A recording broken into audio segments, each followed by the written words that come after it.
Welcome back to another episode of Ottawa and the Future of Sports. Today's episode brings us behind the scenes of IPPON, La Voie de la Victoire, a striking new combat sports docu-series that follows a set of talented and tough Canadian judokas as they compete, evolve, and aim for Olympic greatness, with Los Angeles 2028 in the distance but very much on their radar. My guest is Thiéry Michel, VP of Production at TVGO.ca, and one of the creative engines behind this series. Thiéry's not just a media professional, he's a third Dan black belt in Judo, a former national-level competitor from the 90s, and someone whose path has bridged the world of sport and visual storytelling. He holds a master's in film studies, worked in commercial editing, and from 2009 to 2013 was a development agent with Judo Quebec, helping shape grassroots and high-performance programming across the province. Together, we unpack what inspired this docu-series, how it was made, and what kind of impact it hopes to spark in Canadian judo and beyond. You can watch the first 2 episodes now on TVGO.ca's YouTube channel, and the direct links are available in the episode description. Let's get into it now. What was the driving vision behind launching this docu-series? Well, if we do a little bit of history of our company was born in 2009, and what we wanted to do was to give sports in the province of Quebec more exposure, because only professional sport was getting exposure. So our company, we were the first sports-oriented live streaming company in the province that we did only that, no other thing. So since 2009, we've been live streaming sports, but one of the guys who started the company, Jean-Philippe Etier, he used to work for a TV station. So in his mind, he always wanted to eventually go back to television, and with the time passing, and since 2009, a lot of things changed, and now streaming is sort of killing traditional television, and more the sports that we see on those streaming services are docu-series on sport. There's the F1, there's a Tour de France, there's a Five Nations about rugby, there's Sprint, a really nice docu-series about sprinters preparing for the Paris Olympics. So we were thinking about to our knowledge, nobody's really doing that right now in Francophone Canada, or at least here in Quebec. And we were like, well, let's see if we're able to do something like that. And since me and my associate Jean-Philippe are both ex-judoka, actually Jean-Philippe is still competing in the in the master divisions every year at the national championship. So we're like, well, we have good relationship with Judo Canada, Judo Quebec, so let's do a demo of what we could do with judo. So we sent an email to Patrick Esparbès and Nicholas Gill, proposing our concept, and they came up with 2 names, saying that they thought that those 2 guys like to be in front of a camera, and that it would be easy to film those guys, and that's how we decided to start the project of doing a documentary series about sports with judo, and that's how it started. I see. Can you tell us both of those athletes' names? Yeah. So our goal was to sort of do a documentary series that we could extend over the years, over the next 4 years, until the next Olympics in Los Angeles. So Judo Canada said to us like, well, right now we think that in the men division, the guy who's going to be to watch for the next 4 years is François Gauthier-Drapeau in the 81 kilogram division. And they say to create a rivalry, we can add to the mix Keagan Young, who as a teenager was phenomenal. He got bronze at the World Championship in the cadet division, and then he got a bronze medal at the Youth Olympic Games. And after that, the pandemic happened. He got injured, so he was sort of out of like the competition circuit for a while. But now he's coming back, and he doesn't have as much experience yet as François Gauthier-Drapeau, but he's such a exceptional judoka to watch because he's so strong and he's so spectacular. He wins spectacularly, he loses spectacularly. There's no in between with him. So and he just like how do we say he's so comfortable in front of a camera, and he's fun. He has a rich life, not only in judo, but like he's super interesting as a person. So that's why the Judo Canada decided for us those two guys, and it was a pleasure to do this first filming with them. Fascinating. We're going to get into them in a bit, but I'd like to know, qu'est-ce qui manquait selon vous dans la façon dont les histoires du judo canadien étaient racontées? Ah, ben, qu'est-ce qui manquait? Je sais pas qu'est-ce qui manquait exactement, mais en anglais, on dit beaucoup maintenant avec les médias sociaux storytelling. Et ce que nous, on faisait, notre compagnie, c'était surtout de faire euh, des captations en direct d'événements sportifs. Donc, si c'était un match de hockey, ben, on captait un match de hockey comme si on le regardait à la télévision, c'était live. Même chose, si tous les championnats canadiens de judo qu'on a web diffusés en direct, ben c'est ça, c'est caméra 1, caméra 2, caméra 1, caméra 2. On a des commentateurs analystes qui parlent, mais des captations en direct d'un événement. C'est pas vraiment, ça raconte pas une histoire à part juste on monte le tournoi, on monte un match de soccer, on monte un match de peu importe le sport. Euh, Depuis des années, on a un ami qui travaille dans les médias sociaux qui, lui, à chaque fois qu'on fait certains événements, vient avec nous pour faire des vidéos pour les médias sociaux. Puis il nous dit toujours, ben, vous devriez apprendre à raconter des histoires parce que c'est ça que les jeunes veulent regarder. Donc, pour essayer d'aller chercher un auditoire plus jeune, ben, on s'est dit, OK, ben, les jeunes, ils regardent, tu sais, le type de production qu'on fait s'adresse aux parents, aux grands-parents qui regardent, qui vont regarder leur enfant jouer un match de soccer de la même façon qu'ils regarderaient un match de soccer à la télévision.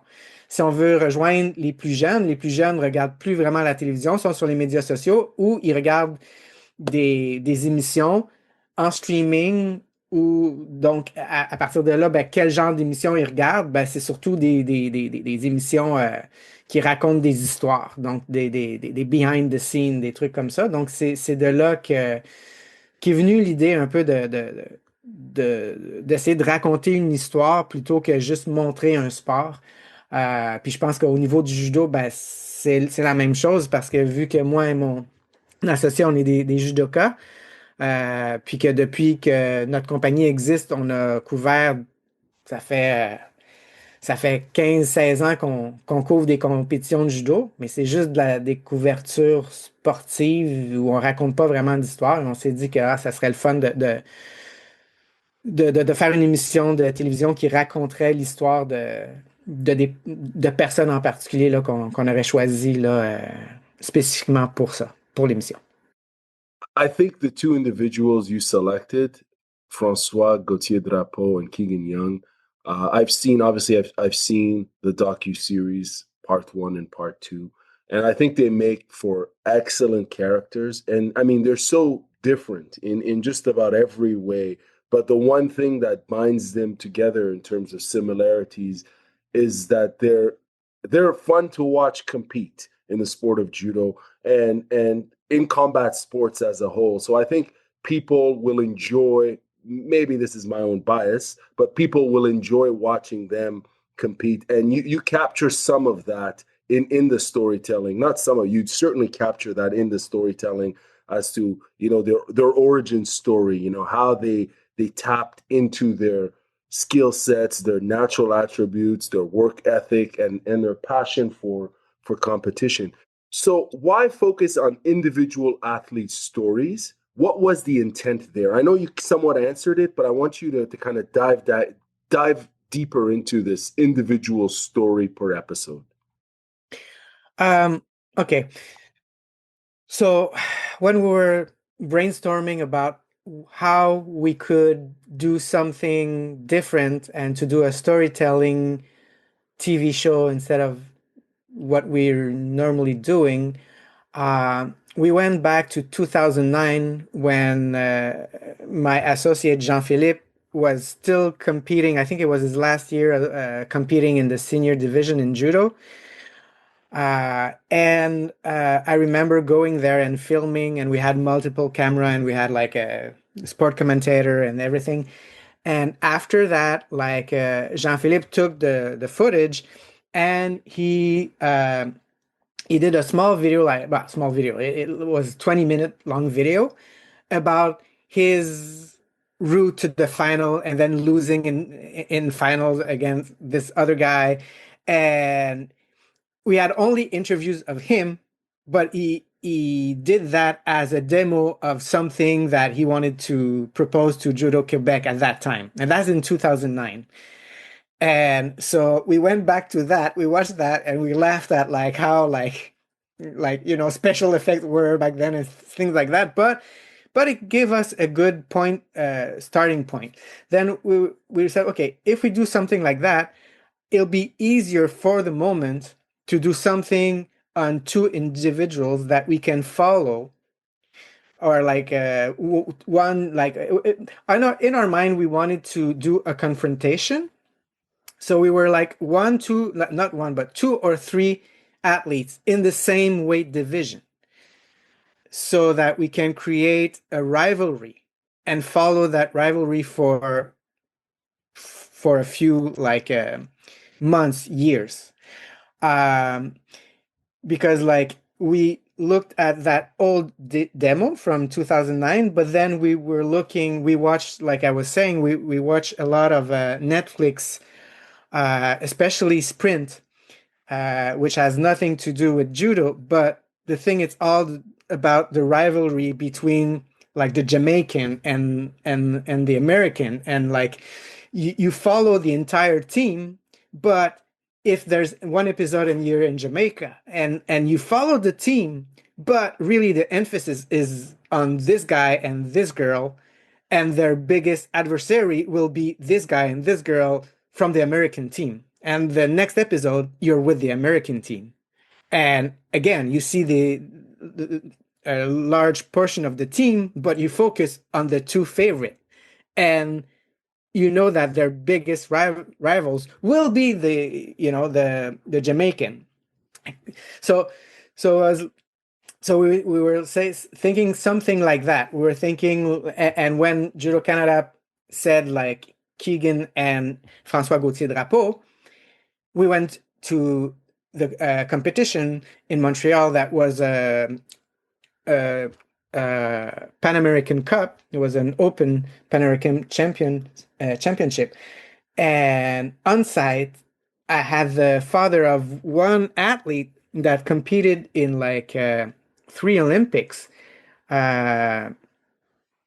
No, actually, he competed in 2 Olympics because he got injured for Rio. He couldn't go, but he was on the team to go to Rio.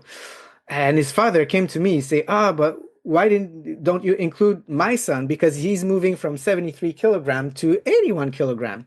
So I was like, oh, I was not aware of it. So after that, I spoke with Judo Canada about Arthur Margélidon, and Judo Canada told me, well, for the moment, we're not going to talk about it because he has not started to compete yet in the 81 kilogram division. So that's why in the Keagan episode, we don't mention Arthur. But at the end, I have to confess that I didn't edit the second one on Francois, and I haven't seen it, but I was there on the video shooting, so I know that in the video shooting we talked about François Gauthier, about Arthur Margélidon. So I'm guessing that Olivier, my colleague who did the editing of the François episode, added that probably towards the end.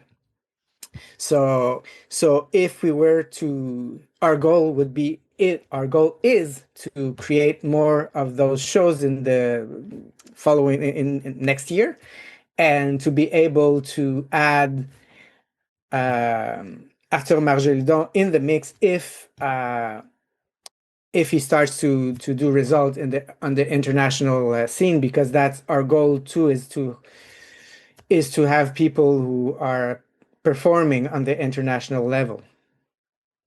So it was not like we did not decide to focus on individuals instead of a larger group. It just happened naturally. But in the future, if that was to work, like, I think it would be fun to do something like they did with Sprint, and to if we had the chance to travel and like do like this is Wow. Team Canada Yeah. training, and we have like Wow. interview with like different people of Team Canada, and then like go to France and train with the Team Wow. France, and but that would be like if we had the budget of the IGF, who has a lot of budget. Oh, they do. When Okay. yeah, here we don't have budget, but like the IGF, when they do like the world tour, like the all the Grand Prix and Masters and those things, like they have money. Like the number of cameras they have and the like the editing they do afterwards, it's like it's not the same game as here. Yeah, I mean, they certainly have a full production, like on galore, like just massive, right? They're fully on and fully invested, and it's incredible for us fans to consume that content. But it would be interesting if you guys could go travel and capture those behind the scenes as you're just Mhm. describing them, because I think that's even sometimes the IGF will see snippets and clips of the behind the scenes, and that's the most, I think, the most dynamic and kind of, it's like behind the curtain, you get to Mhm. see it and feel the energy. Although sometimes some things maybe some don't want to see, like, someone reacting to a loss can be emotional, right? People are overwhelmed, and sometimes we don't want to see that. But I think from a documentary lens, it always makes for compelling content, right? But it's finding that balance. But this is really interesting now that you have a third edition with Arthur. It's like the triple threat. You know what I Mhm. mean? You got Yeah. three tough competitors. My next question, again, I think you've already answered this earlier on, but I'll ask you. À qui s'adresse réellement cette série? Mhm. Le grand public, les athlètes ou une autre audience? Ben, en fait, oui, c'est ça. C'est-à-dire qu'avec ce genre d'émission-là, on veut aller chercher un public plus jeune. C'est sûr que ici, tu sais, à Montréal, au Québec, on s'entend que le judo, c'est pas un sport qui attire beaucoup les foules, là. Tu sais, si on faisait une histoire, une série sur le hockey ou même sur le soccer ou même sur le football ou le baseball, on irait chercher beaucoup plus un public plus grand. Mais je pense que Mais je pense que c'est plus populaire. Excuse-moi, c'est plus populaire au Québec qu'en Ontario, peut-être, et à la Colombie-Britannique, non? ben, je sais pas, peut-être, mais je sais que le judo, oui. Le judo, oui, parce que je veux dire, le Centre national d'entraînement est à Montréal depuis des années, c'est à Montréal. Quand moi, je faisais de la compétition de judo, Judo Canada était basé en Ontario. Maintenant, ils ont déménagé puis ils sont basés à Montréal aussi. Donc, les athlètes qui atteignent un certain niveau à travers le Canada pour continuer leur progression déménagent à Montréal. Donc, c'est sûr qu'on se retrouve avec la concentration ici. C'est sûr que ça donne un coup de pouce. Et je pense aussi que la Fédération québécoise de judo est celle qui est le mieux structurée tu sais, de toutes les fédérations des autres provinces. Tu sais. Puis est-ce que c'est à cause de l'argent que le gouvernement provincial met? Parce que le gouvernement provincial ici donne des subventions aux fédérations sportives québécoises. Peut-être. Tu sais, peut-être que ça aide parce que Judo Québec, ils sont plus d'employés tu sais, que beaucoup, ben, que toutes les autres fédérations provinciales de judo au Canada. Donc, c'est sûr que ça aide. Mais pour revenir à la question, tu sais, on aimerait que la série puisse s'adresser au plus grand nombre. Donc, dans la première émission qu'on a montée, celle de Keagan, moi, j'étais là sur les tournages et c'est pas moi qui avais fait le montage, la première version de l'émission. Et quand mon associé Jean-Philippe, qui n'était pas au tournage, a vu l'émission, il a dit non, non, ça fonctionne pas, c'est pas du tout ça que je veux qu'on fasse. Alors là, moi, j'ai repris de scratch, puis j'ai recommencé tout le montage de l'émission de Keagan euh, en essayant de voir un peu c'était quoi sa vision, parce que des fois, on a une vision dans notre tête de comment on voit les choses, mais ça donne pas ça. Puis si c'est dans ma tête, puis je l'explique à quelqu'un, la personne ne comprendra pas exactement ce que moi je vois dans ma tête. Donc moi, je suis reparti de zéro pour refaire le montage de l'émission de Keagan. Puis tu sais, Jean-Philippe, il disait, tu sais, je veux pas qu'on voit des longs, tu sais, ce que les gens qui connaissent pas le judo, ils veulent pas voir un combat de judo au complet où est-ce qu'il y a des punitions, où est-ce qu'il y a des fausses attaques, où est-ce que pendant 2 minutes, les gens, ils sont juste en train de changer leur main sur le judogi de leur adversaire. Ça intéresse pas les gens. Ce que les gens veulent voir, c'est des projections, c'est des gens qui abandonnent parce qu'ils se font étrangler ou qui se font faire une clé de bras. Donc, on s'est dit, on va mettre l'emphase là-dessus.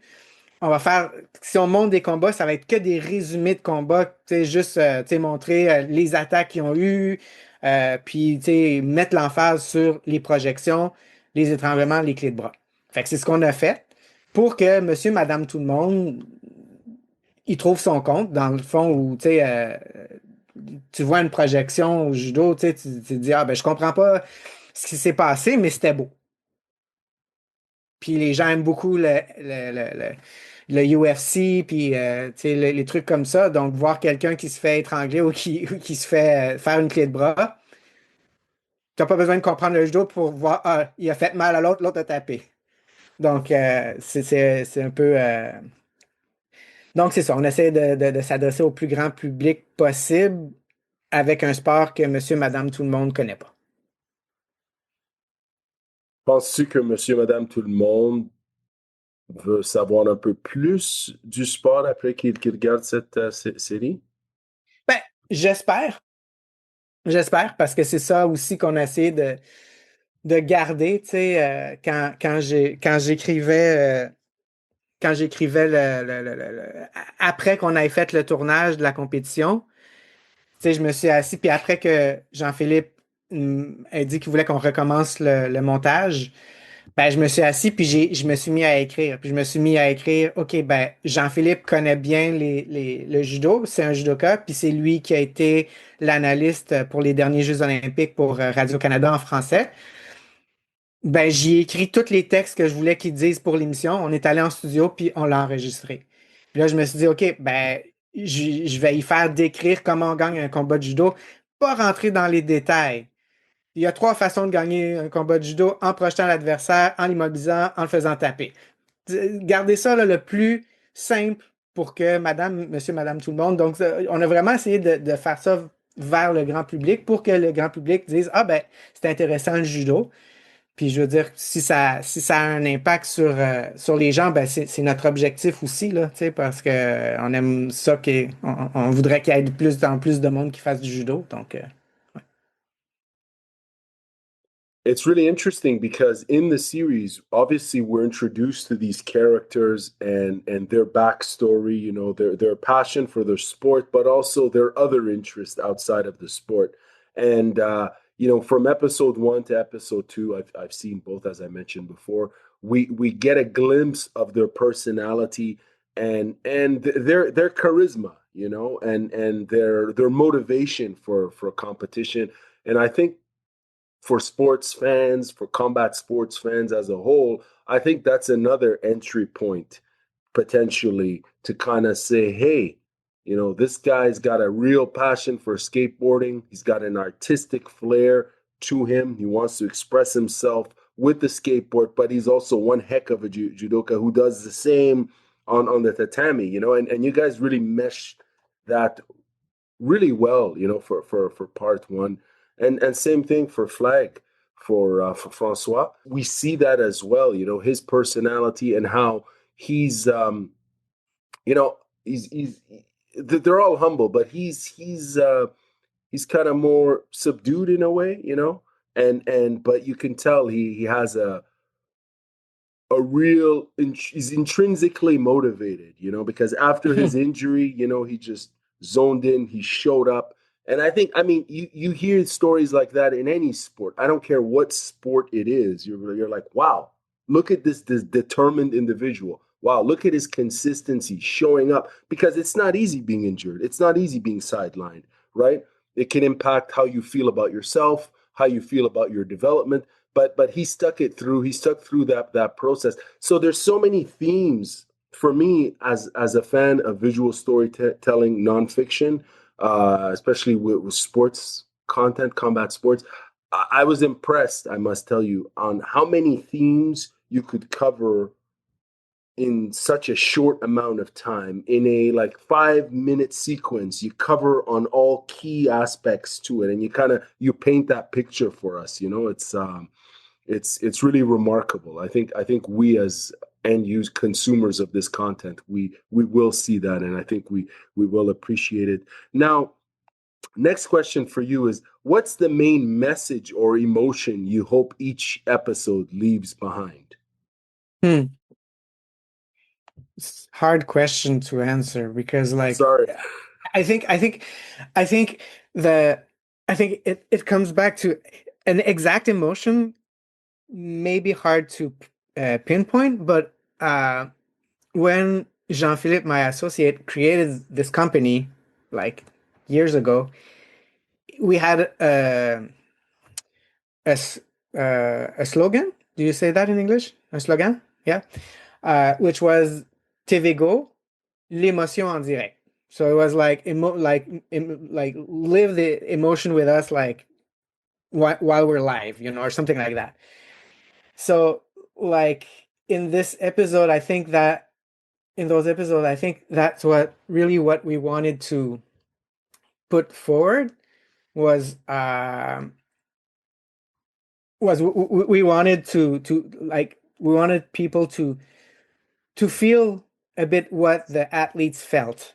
So when Keagan break his wrist, and he said like it was right after the pandemic, he gained weight, he changed weight category, did like a few competitions, then he broke his wrist. He was like he stopped, and like he was injured, and it was the worst thing. And his girlfriend.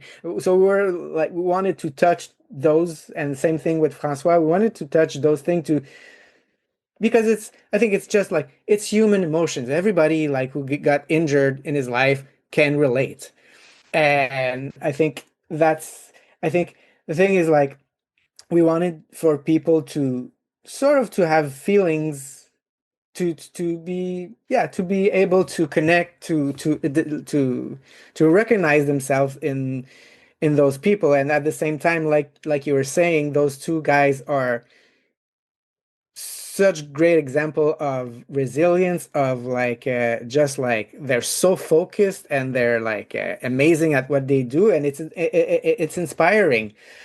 So I think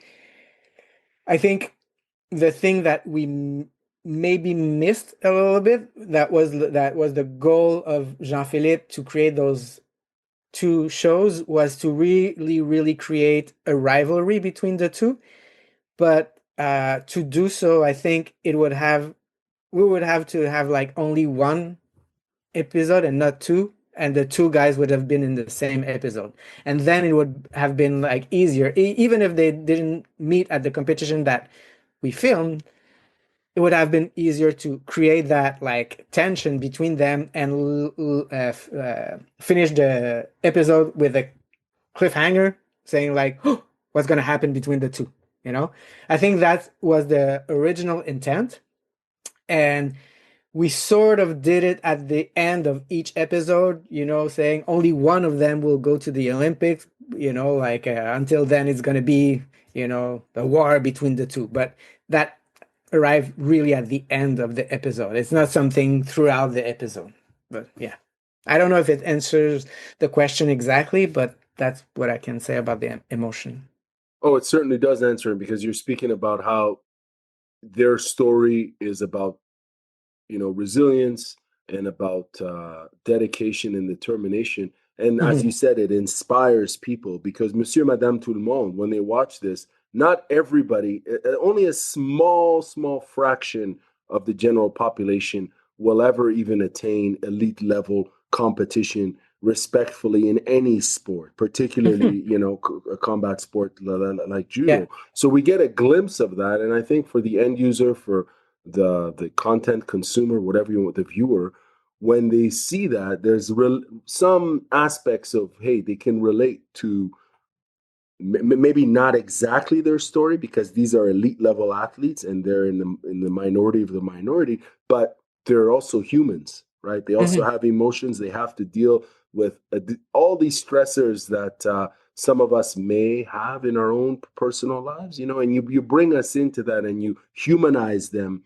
but then we also see their natural ability to zone in and just compete. And I really like for episode 2. I know you said you haven't seen it, but that exchange in the match between Mohab and Flag, you know, that drama in a match was just so golden, because we thought that throw was Yeah. the full score of it. It was IPPON, Yeah. like, I mean, and I must say, from a storytelling angle, that's just the perfect, you know what I mean? Like, and you guys you treated it well. Quel rôle avez-vous joué dans la direction créative, le style, ton, rythme? Ah, quel rôle j'ai joué, c'est quel rôle j'ai pas joué. Okay. Non, quand on a eu l'idée de faire cet épisode-là, de cette émission-là, c'était une idée conjointe de moi et Jean-Philippe, mon associé. Euh, Puis ensuite, j'ai été impliqué vraiment à tous les niveaux, parce que le jour de la compétition qu'on a filmé à Montréal, l'Open panaméricain de Montréal, j'étais sur place avec 4 caméramans, mais c'est moi qui était un peu réalisateur sur place. À un moment donné, j'ai pris une caméra aussi, puis je suis allé filmer parce que je me disais, OK, ben, mes caméramans, ils suivent. Il y en a un qui suit Keagan, il y en a un qui suit François, mais faut que je montre aussi les autres personnes qui peuvent peut-être causer la surprise. Tu sais, il faut que je filme Moab Belnahas, il faut que je filme les deux Américains qui risquent de se rendre en finale. Il faut que je filme parce que mes caméramans se concentraient sur d'autres choses. Donc, à un moment donné, j'ai arrêté de dire, OK, va filmer ci, va filmer ça. J'ai pris moi-même une caméra, puis là, je voyais Moab, là, je partais à courir pour aller prendre des images de Moab. Puis après ça, je voyais Alexander Knopf des États-Unis. Là, j'allais courir pour prendre des images de Knopf. Silot, puis toutes les Gaulin, toutes les personnes que je pensais qui peut-être avaient une chance de se rendre loin, ben, j'allais les filmer. Après ça, on est allé filmer chez Keagan, puis la semaine suivante chez François. Puis encore là, ben là, j'étais sur place comme réalisateur, j'étais avec un caméraman, puis on faisait les trucs. Une fois que Olivier, notre monteur vidéo, a fait la première version du montage, puis que Jean-Philippe n'a pas aimé ça, puis m'a demandé de recommencer de mon côté à faire le montage, ben la première chose que j'ai faite, c'est que j'ai fait un pré-découpage du show selon ce que Jean-Philippe voulait. Puis je me suis dit, OK, qu'est-ce qui manque? Il manque ça, ça, ça, ça. C'est une émission qui va passer, surtout, on a commencé avec l'émission sur Keagan. C'est une émission qui passe en français sur RDS et 90% de l'émission à ce moment-là était en anglais. On s'est dit, ça passera pas. Il faudrait que ça soit au minimum 50-50. Donc, est-ce qu'on peut aller, qui on peut intégrer dans l'émission? Ben, c'est sûr qu'on peut intégrer Nicolas Gill, c'est sûr qu'on peut intégrer, euh, euh, voyons, Antoine Valois-Fortier. Je me suis dit, on n'a pas de filles dans notre émission à part la blonde de Keagan. Catherine. Catherine, on a fait tellement d'entrevues dans le passé avec. Je suis sûr qu'elle va accepter de faire une entrevue avec nous. Euh, Jean-Philippe. Jean-Philippe peut faire des trucs comme ça. Puis là, je me suis mis à écrire ce que je voulais qu'ils disent. Parce que j'écoutais l'émission puis je disais, OK, cette chose-là que Keagan, qui parle de l'importance du tirage au sort, draw in English, je me suis dit, on va le faire dire par quelqu'un d'autre. Fait que je l'ai fait enregistrer par Nicolas, je l'ai fait enregistrer par Catherine, puis je l'ai fait enregistrer par Jessica Klimkate, qu'on s'est dit qu'on mettrait dans l'émission de François après. Mais on a 3 personnes différentes qui parlent de ça, qui n'est pas Keagan. Donc, en écoutant l'émission de Keagan que Olivier avait montée, je me suis mis à couper plein de portions en me disant, ça peut être dit par quelqu'un d'autre. Puis là, ben, j'écrivais, puis là, ben, on a replanifié un tournage après au Centre national. Puis, ben, justement, là, Catherine est venue, Jessica Klimkate est venue, Nicolas Gill est venu, puis Antoine Valois-Fortier est venu. Puis la semaine d'après, ben, on est allé à notre studio à nous, à Granby, puis j'ai enregistré Jean-Philippe. Jean-Philippe, j'avais écrit les textes pour lui, puis avec un télésouffleur, un téléprompteur, il les a lus. Ce que, dans le fond, les textes que j'avais écrits. Puis pour les autres, je les ai pas fait lire les textes, mais je leur ai dit, OK, ben, voici ce que je veux que vous disiez, dites-le dans vos mots. C'était pas la meilleure façon pour eux de parler parce que c'est pas comme question-réponse, mais en même temps, j'avais besoin de telle phrase pour que ça matche dans l'émission. Puis après ça, ben, quand j'ai eu filmé tout ça, ben, j'ai fini le montage vidéo. C'est incroyable parce que en anglais, il y a une expression qu'on dit You wear many hats, right? Like, tu fais beaucoup de choses là-dedans pour ce projet-là. Puis, I was at that tournament, that you speak of, and I've seen you work before, and you and your team. Generally, like, it's fascinating the behind the scene work for these tournaments. It's something that I don't think people fully appreciate until they see how much happens behind the scenes, pardon me, and how everyone plays an integral role. Si je peux poser cette question bonus, how do you do it? How do you manage? How do you manage all these things at the same time? Because you're responsible for the live streaming portion, right? But then you're also trying to capture clips for the story. You're also scripting the narration and the like. How do you? It's a personal question, but how do you do it? And how do you do it in such a zen way? D'une façon vraiment relaxée parce que seriously, for real, because and maybe it's a thing with some production folks with a lot of experience, but you're always calm, you don't seem overwhelmed,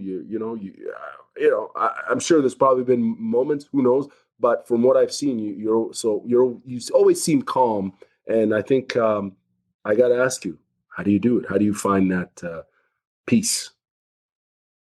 Well, the piece, I wouldn't say I'm zen. Often I'm super stressed, but like one of the things we're trying to do, me and Jean-Philippe, is whenever we're stressed on a production, not to let it show to the client, but like often I'm stressed. With Judo, because we've been filming Judo for so long, and once it starts and it's under control, it's under control. And for the live streaming part, I had one guy coming in, Sylvain Falcon, who works from with us from times to times. And right now, he's the one who does all the, not all, but a lot of the live streaming that we do of the provincial tournaments. Right now with Judo Canada, we go around Canada. We cover the Pacific International in BC, the Edmonton International in Alberta, the Saskatchewan Open, the Manitoba Open.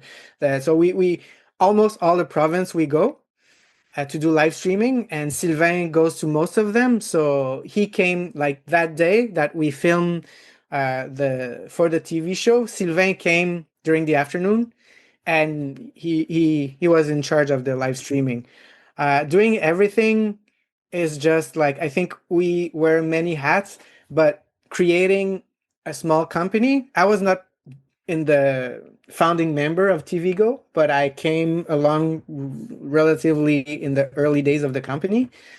But it was sort of you had to be able to do everything because the company was so small that you needed to be able to be behind a camera, learn how to work a microphone, learn to do video editing. You had to basically do everything.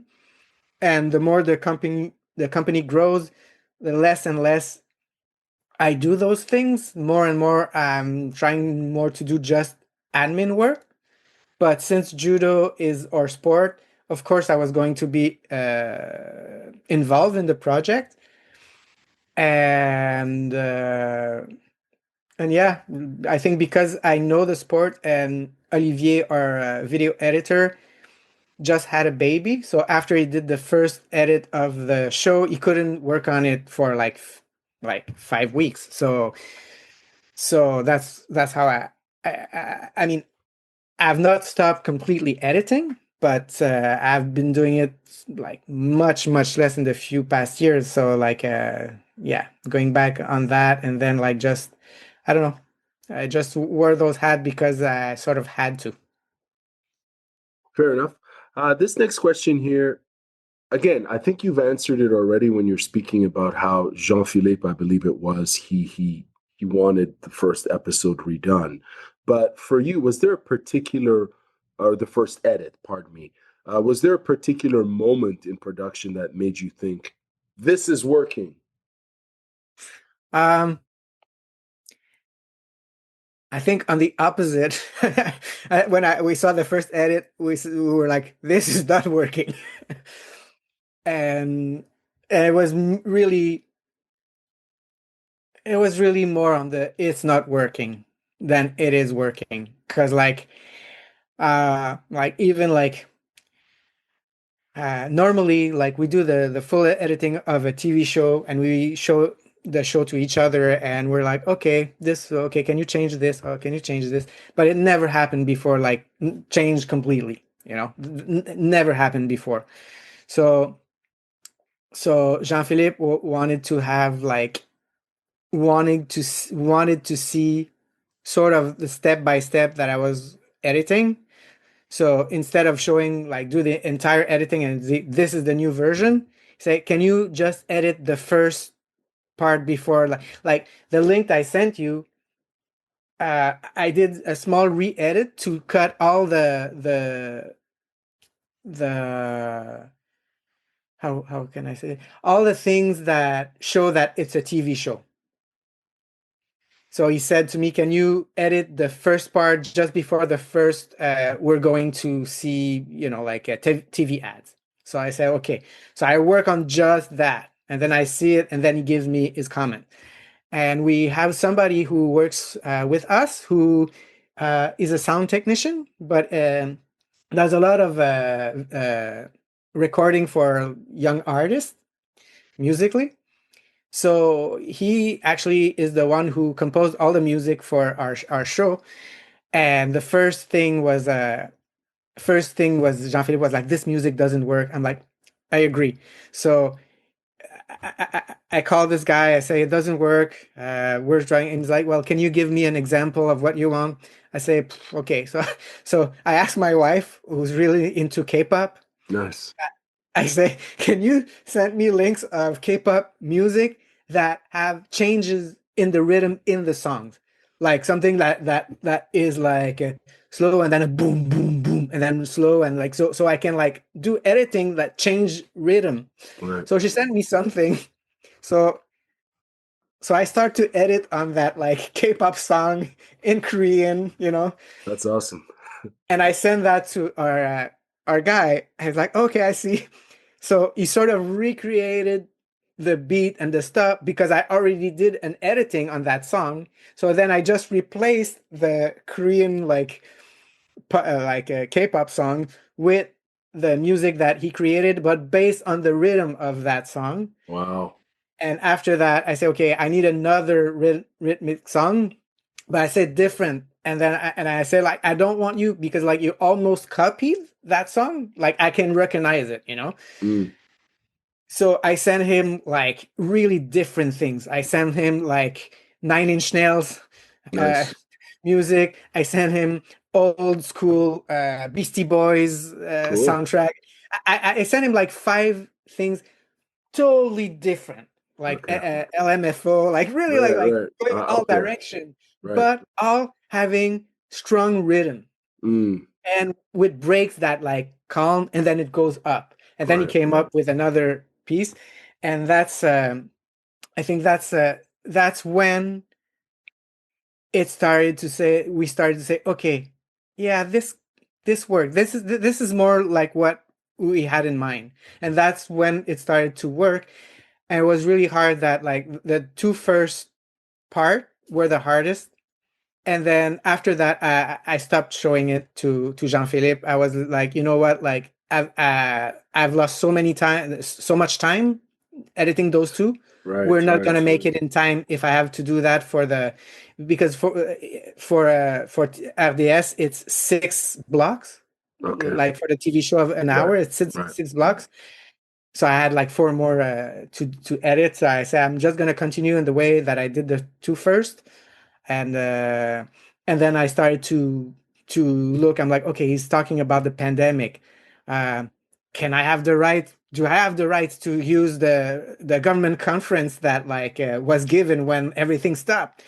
It's Mm, like I look online, yeah, yeah, I'm allowed. So I put that like a right. picture, and then am I allowed? I wrote to Patrick for him to ask the International Federation because I was downloading videos of international tournament here Sure. and there Sure. without them knowing. Right, right. So then I think then when like Patrick said, okay, you have the okay from the International Federation. Okay, I have like the okay, like I can use this like a press conference, like few seconds that was like from the government of Quebec. And then it was like, okay, now it's working. It's working. And it's not just judo. We're looking at other things. And I was able to find on some website like the draw of 2017 uh cadet world championship like sheets. I was like, Hmm. cool. Hmm. Yeah. So I think then I started to think, oh, okay, now it's working. Now it's it has substance, because the first edit was just like, I don't know, it was really missing something. It's interesting too because it has historical context as well. Like if these athletes look back at this documentary or this docu-series, say a decade from now, or 2 decades from now, 20 years from now, it'll paint the picture of where they are contextually, what happened before. Of course, everyone remembers the pandemic. It shook the whole world, and you've added those pieces, which I think were certainly very, very important. And for some characters, I think even for the ones um, the ones that came in for an interview, the American or the fellow Canadians, you also added a bit more to their profile to kind of tell us who they are for those who may not be familiar with them, which Yeah. I think which was solid and important. Next question I have for you is a big one again. Sorry. Quel impact souhaitiez-vous que cette série ait sur la communauté du judo au Canada? Ben, je pense que la série, ce qu'on voudrait, c'est que ben, on voudrait que de plus en plus de monde la voit au Canada. que la série soit vue un peu partout au Canada. C'est la raison pour laquelle je te l'ai envoyée à toi, parce que toi, tu as un reach différent que le mien. Et en plus de la série, moi, je suis pas beaucoup sur les médias sociaux, mais mon collègue Jérémy, qui était avec moi, un des caméramans le jour du tournage, avait aussi amené son appareil photo, mais c'est un appareil photo old school avec la pellicule. Puis il a tiré des photos en noir et blanc qu'il a mis sur les réseaux sociaux. Puis il y a eu là, des milliers Wow. de commentaires, Mhm, mais de partout. Il y en a eu beaucoup au Canada, mais mhm, Johan Silla des États-Unis a retweeté ses photos. Il y a des gens en France qui ont retweeté ses photos. Donc, tu sais, c'est sorti du Canada. mhm, Là. Puis je me dis, si. Mais là, j'ai pas vu, moi, ces posts à Jérémy parce que je suis pas sur les médias sociaux, mais j'espère qu'il a tagué l'émission. Parce que l'objectif, c'est que l'émission, tu sais, voyage un peu partout au Canada. Et c'est pourquoi les émissions, on les a dans la version web que j'ai faite. mhm. Il n'y a pas de sous-titres. Mais dans la version qui est passée à RDS, ben, toutes les portions en anglais étaient sous-titrées en français. Donc c'était un peu tu sais, dans l'idée que les émissions soient bilingues pour qu'on puisse justement rejoindre un plus grand nombre et qu'éventuellement, si on continue à une série comme ça avec les deux ou les trois gars, ben, pouvoir tu sais, avoir pour- on aimerait que l'émission soit vue par le plus grand nombre au Canada. Et ce qui nous aiderait, c'est évidemment si on pouvait rentrer à Crave ou un autre service de diffusion en ligne. Mais on a pensé à Crave parce que c'est canadien. Donc, on se disait que si on peut rentrer là, ben là, on a une couverture pan-canadienne. Donc, pour l'instant, on a envoyé l'émission, mais on n'a pas eu de retour d'eux autres, mais je pense que le plus de monde on a qui regarde ces deux émissions-là, le plus de vues on va avoir, le plus facile ça va être pour nous après ça de retourner voir ces plateformes-là puis de dire, regardez, on a la possibilité de faire, tu sais, une docu-série sur 4 ans. On peut même pousser plus loin puis faire, tu sais, une docu-série sur le judo à travers les provinces puis insérer ça à l'intérieur, aller tu sais, au Québec, en Ontario, en Alberta, aller dans les territoires du Nord-Ouest, aller où est-ce qu'il y a, où il y a des gens qui partent d'ici, tu sais, pour aller là-bas pour travailler, surtout avec les gens qui viennent dans les communautés des Premières Nations, Mhm, tu sais, il y a des histoires incroyables à faire avec ça, là. mhm. Il y a bien sûr des histoires incroyables. Puis je pense qu'il y a une audience internationale parce que j'ai même lu sur les commentaires en YouTube pour, je pense, la première épisode. Il y avait des commentaires des personnes d'autres pays comme la France qui disaient des commentaires positifs, you know. Uh, I know for a fact there's an international audience for it, as you just described. When you know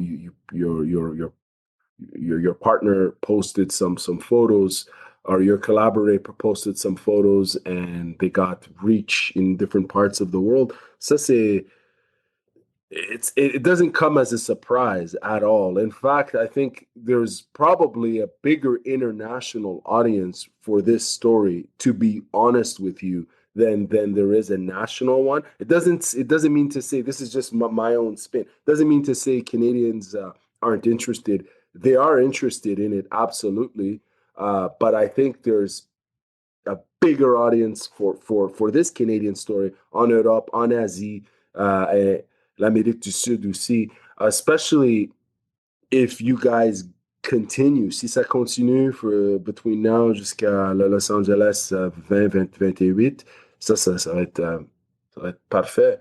You know, I can only imagine all of the drama and all of the storytelling and all of the ups and downs between now and then. It's incredible.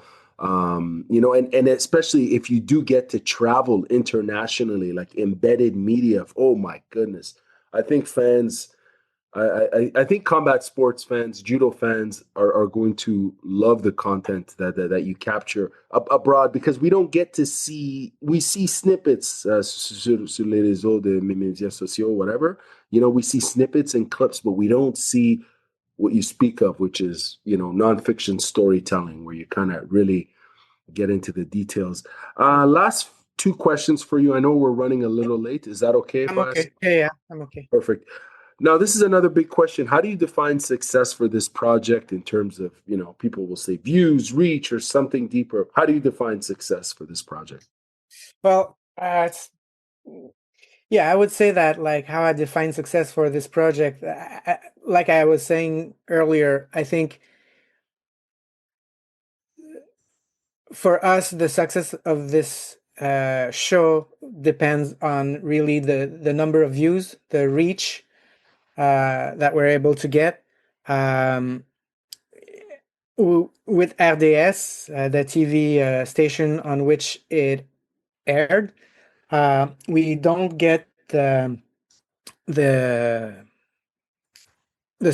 statistics until like months afterwards. but like, but I Comment ça know se that fait? How come? I don't know, because we're not in their priorities. Mm, But no, but we do get them, but like not right after. Like normally they wait until the entire season is over and they do so, and then they give us an Excel sheet with like all demographic and like a big thing, but weeks and often months later. But the thing is like the first episode aired 8 times on in 1 week, and so wow. far we hadn't had any show in the past that aired that often. But the second one only aired 4 times. But the thing is, like, I think it's just because it was at the same time as the hockey series, Oh, and right. so it's just like got like bumped. But like Jean-Philippe wrote to RDS saying that like is the show that we put them is those two shows that are the one that we put the most effort in, and the first one aired 8 times and this one only 4. So they answered us and they say okay, we'll put it one more time, but after. So it's gonna like air last time on the June 26th. So it's gonna air in last time. And normally I program the shows on on YouTube to be released the week after it air on TV. Nice. So that's what Olivier did for the show on François Gauthier-Drapeau, and I put a hold on it. I'm not gonna like publish it until after the 26th, the June 26th, which is the last week, last date it will air, and by then, like. Keagan is injured right now, but François Gauthier-Drapeau is leaving if he hasn't left already for the World Championship this weekend. Right. So that the show on François will air after this. So to put it back, to put it on YouTube and say like rewatch, and hopefully he's able this year to step on the podium, and then Right. that would be Right. great. That would be really great because Yeah.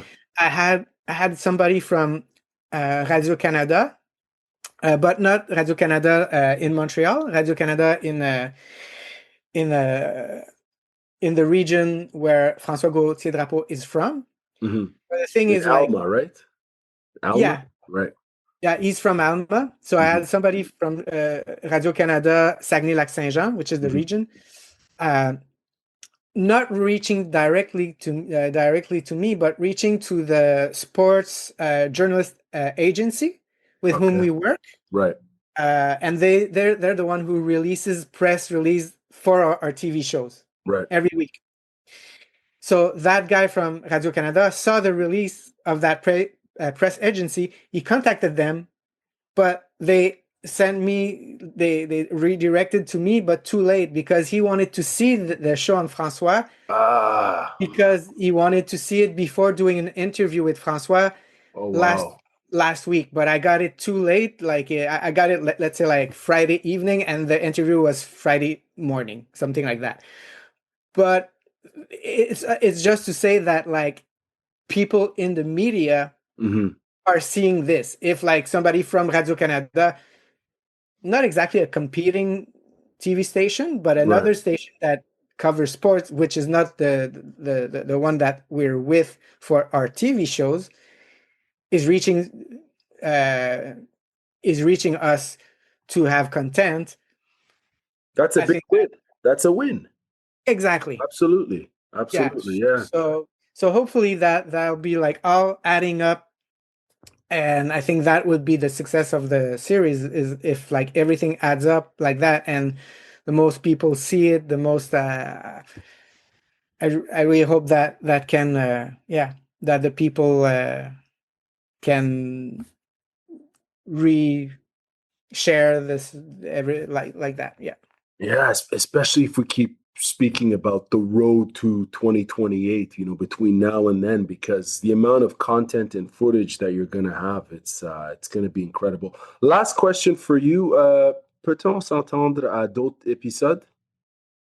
Ouais, ben, l'objectif, c'est ça. Quand on a pensé à cette série-là, puis qu'on a contacté Judo Canada, dans notre objectif, c'était de produire une émission par année.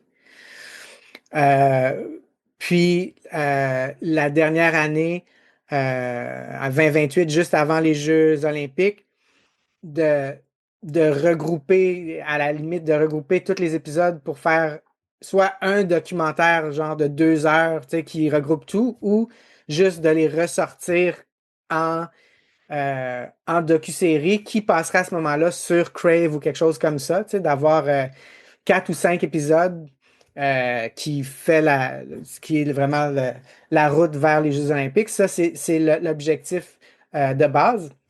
Maintenant, ça dépend toujours du financement parce que pour l'instant, on n'a pas de financement pour faire ces émissions-là. Judo-Canada a payé de sa poche pour la production des 2 émissions. Euh, Puis là, ce qu'on voudrait faire, c'est si Judo-Canada est capable de convaincre Keagan et François de refaire la compétition panaméricaine à Montréal en 2025, ben, ça serait de faire l'épisode, un prochain épisode, mais là, ça serait probablement juste un épisode, surtout si les deux se battent dans la même catégorie lors de la compétition, ben, ça serait leur premier affrontement en compétition. Fait que là, Hmm. là, l'intérêt serait là. Puis ça nous permettrait de faire, tu sais, moi, j'aimerais ça aller à Markham, en Ontario, pour, euh, pour aller faire une entrevue avec ses professeurs Right. euh, avec qui il a fait, tu sais, j'aimerais ça aller à Alma, faire une entrevue avec les parents de François, Right. aller retrouver son coach dont il parle, avec qui il a fait le sport-études, Daniel Guillaume Simard. Tu sais, Mhm. puis là, comme prendre des entrevues qu'on a avec des personnes qu'on n'a pas eues encore, mais qui vont en amener comme une autre couche. Puis quand on a fait l'entrevue avec la mère de Keagan, on a fait une longue entrevue, mais j'ai gardé comme des petites phrases. Fait qu'il y a des Ouais, phrases ouais. qu'on n'a pas utilisées, qu'on peut mettre. Parce que moi, c'est sûr que on a parlé un peu du skateboard de Keagan. Puis tu sais, il y a sa blonde qui dit qu'il est stressé des fois, puis Antoine Valois-Fortier qui dit que, tu sais, qui rit un peu, qui dit, ah, je veux pas qu'il se blesse, tout, mais sa mère, oh, elle déteste le skateboard parce Oh ouais, qu'elle a vraiment? vraiment pas que, ah oui, Oh elle, wow. elle, c'est vraiment comme, tu sais, fait que, tu sais, avoir des points de vue comme ça aussi, tu sais, où on peut ramener des thèmes qu'on a déjà abordés, Ouais, ouais. mais, tu sais, un peu comme ça. Fait que c'est ça. Fait que l'objectif, ça serait de trouver des angles aussi, tu sais, pour que ça soit intéressant. Fait que c'est sûr que si on peut le faire en 2025, que les deux participent au tournoi puis sont dans la même catégorie, là, ça nous ferait une émission où est-ce que les deux s'affrontent en compétition. Puis on pourrait Wow. sortir de ça pour aller voir tu sais, comme en Ontario puis à Alma, des familles, tu sais. Mhm. Fait que ça serait l'objectif, ça serait ça. Ça serait de faire des suives là, sur les 4 prochaines années, puis de produire 1 ou 2 émissions par année jusqu'à en 2028. Merveilleux. Et aussi avec Arthur, peut-être, non? Oui, oui, Mm. oui, c'est ça. OK. Effectivement, si Arthur, parce que là, je pense qu'il a fait 2 ou 3 tournois, mais il n'a pas Mhm. rien fait à date. Mhm. Fait que, mais c'est sûr que s'il commence à faire des résultats, puis que là, il monte dans le ranking, Mhm. ben là, c'est sûr que tu sais, que là, là, ça deviendrait intéressant. Puis avec Arthur, effectivement, on pourrait faire une entrevue avec Arthur, avec son père qui est hyper impliqué, qui fait encore du judo. Son père, ça a été un super bon athlète de la France. Donc, c'est sûr que tu sais, là, on ajoute aussi une dimension. Puis on pourrait avoir des entrevues tu sais, avec la physio de l'équipe nationale qui suit dans les voyages partout, qui est traite pour leurs blessures. Là, tu sais, on aurait un autre point de vue aussi. Tu sais, Man, ça c'est it's really exciting. I know I speak obviously as a fan of the sport, as a consumer of the content, but I love the idea of this triple threat. You know, these three competitors who are incredible athletes and judokas and this docu-series. Last question, if you don't mind. I know we're going a bit over time. How can the community support this initiative? Is there anything we can do to what can we do to support, I guess is what I'm asking, because we're hoping to see this, right? Obviously. I think my goal when I reached out to you was really to be able to use your reach as well as the reach that I am, knowing that my reach is limited. So when the show on Keagan came out, I wrote to him. I said, please, like Right, send right. the link to your mom, to like the people in your Sure. club. And it's so far that's all I can do. But if like people share with other people that share it with other people, etc., then that's how it will help us. Because like I was saying earlier, the more views we get, the easier it'll be like to show statistic that like look, this works. People like that kind of contact. People watch it, and that's how I think we can convince a streaming platform like Crave to give us a chance to put it on a streaming platform. Absolutely. There's a national audience for this and obviously a huge international audience as well. So hopefully we can all, share the links and promote in our own ways. Thank you very much, Thiéry, for this interview. We wish you all the best, and we'll be following up down the road as the story progresses, as the docu-series hopefully progresses. Thank you. Thank you. No problem. That was Thiéry Michel, a judo black belt and one of the creative engines behind IPPON, La Voie de la Victoire. This docu-series doesn't just showcase judo. It brings you into the heart of what it means to compete at the highest level in one of the most global and fiercely competitive amateur combat sports on the planet. You'll meet Canadian athletes who are disciplined, driven, and ready to leave their mark on the road to Los Angeles 2028. If you're a fan of sport, especially combat sports, you'll appreciate the precision, emotion, and storytelling. But more importantly, share this with someone who doesn't normally watch sports. Let them discover the raw power and humanity behind Canada's elite judo athletes. The first 2 episodes of IPPON are streaming now on TVGO.ca's YouTube channel, and you'll find the links in the episode description. For more stories that reveal the people and passion shaping the future of sport in Canada, follow, rate, and share this podcast. This is Ottawa and the future of sports. Thanks for listening.